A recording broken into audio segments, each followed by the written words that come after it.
Lesson 3 chapter के बारे में आज वर्णन करेंगे।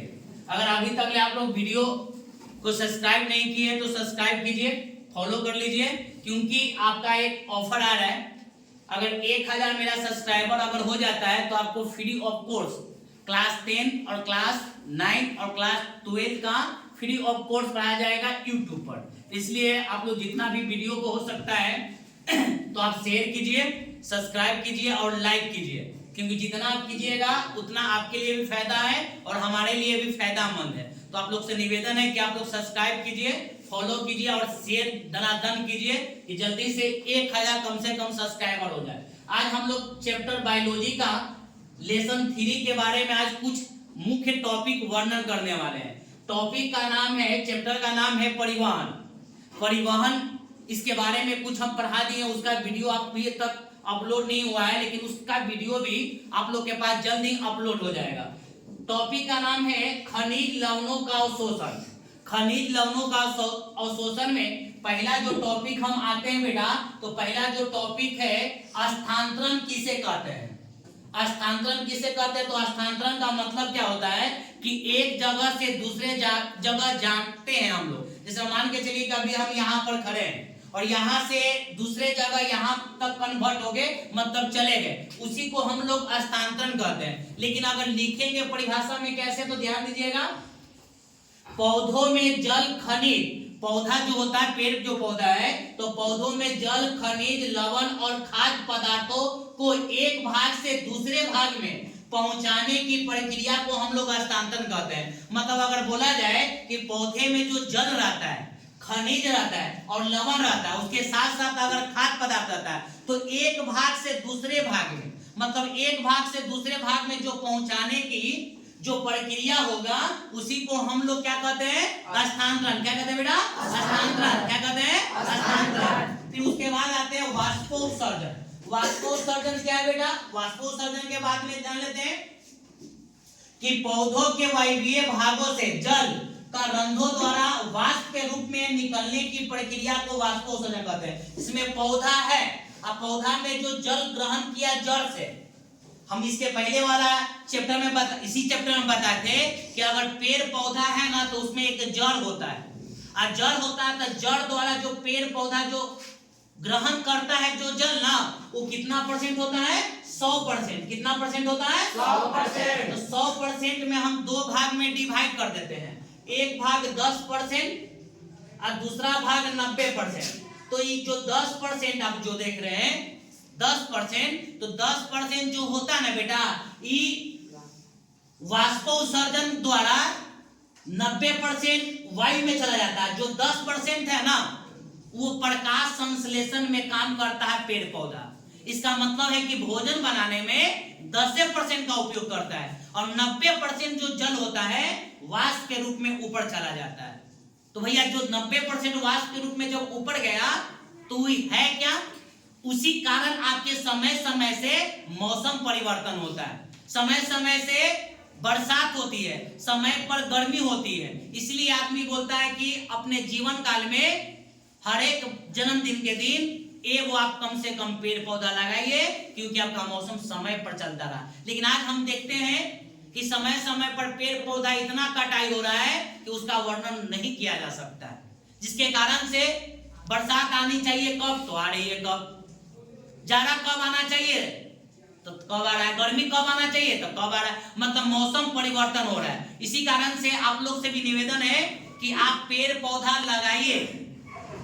तो वाष्पोत्सर्जन समझ गए होंगे कि पौधों के वायवीय भागों से जल का रंध्रों द्वारा वाष्प के रूप में निकलने की प्रक्रिया को वाष्पोत्सर्जन कहते हैं। जो पौधों से जल निकलेगा ना, लेकिन किसके रूप में? वाष्प के रूप में। किसके रूप में? वाष्प के रूप में। उसी को हम लोग क्या कहते हैं? वाष्पोत्सर्जन। वाष्प आप लोग देखे होंगे, प्रतिदिन देखते हैं। जैसे में आपके घर में चावल बनता है, तो चावल को जब पानी उसको गर्म किया जाता है, तो जैसे ही ढक्कन हटाते हैं, जब गर्म हो जाता है, तो वाष्प के रूप में ऊपर देखते हैं ना, वही आपका वाष्प है। लेकिन पेड़ पौधा में हम लोग को जनाई नहीं देता है, लेकिन ऐसे हम वाष्प पे देखे हैं। अब आगे आते हैं। फिर क्वेश्चन होता है कि वाष्पोत्सर्जन की क्रिया मुख्य रूप से किसमें होती है? वाष्पोत्सर्जन है उसकी क्रिया मुख्य रूप से किसमें होती है? मतलब अगर मान के चलिए कि जड़ द्वारा तो पेड़ जल ग्रहण किया, लेकिन वाष्प कहां गया? तो पत्ती के द्वारा, जो पत्ती रहता है ना, पत्ती के द्वारा वाष्प के रूप में वायुमंडल में चला जाता है। किसके द्वारा? पत्ती के रूप में कहां चला जाता है? वही लिखा हुआ है कि वाष्पोत्सर्जन की क्रिया मुख्य रूप से किसमें होती है? तो किसमें होती है? अब अगला क्वेश्चन आता है कि रंध्र या स्टोमाटा किसे कहते हैं? तो रंध्र या स्टोमाटा किसे कहते हैं वो जान लीजिए।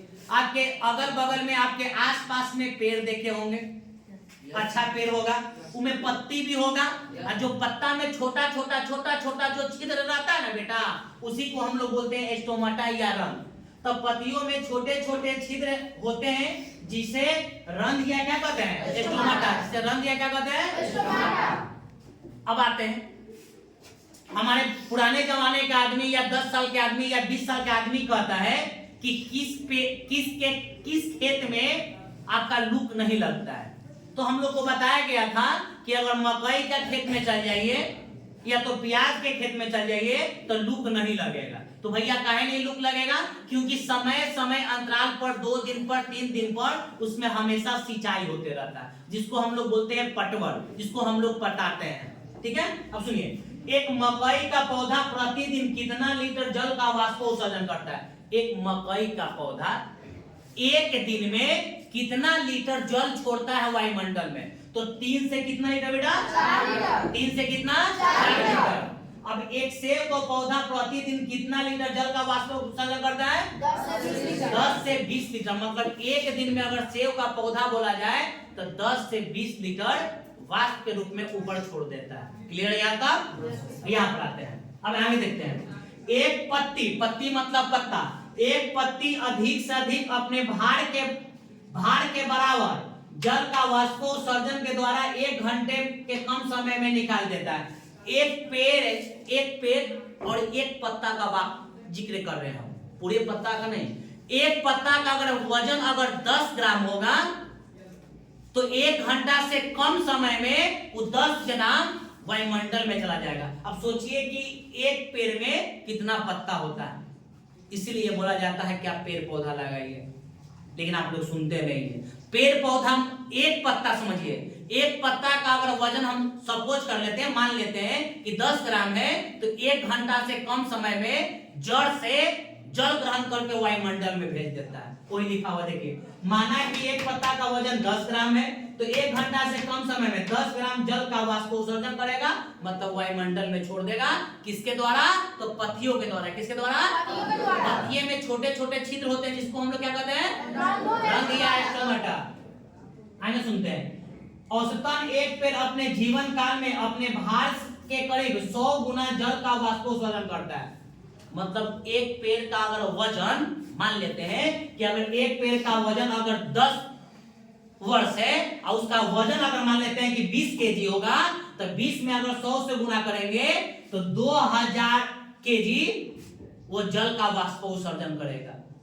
तो 10 केजी तो हम कम बता रहे हैं ना, पेड़ का वजन तो बहुत होता होगा ना।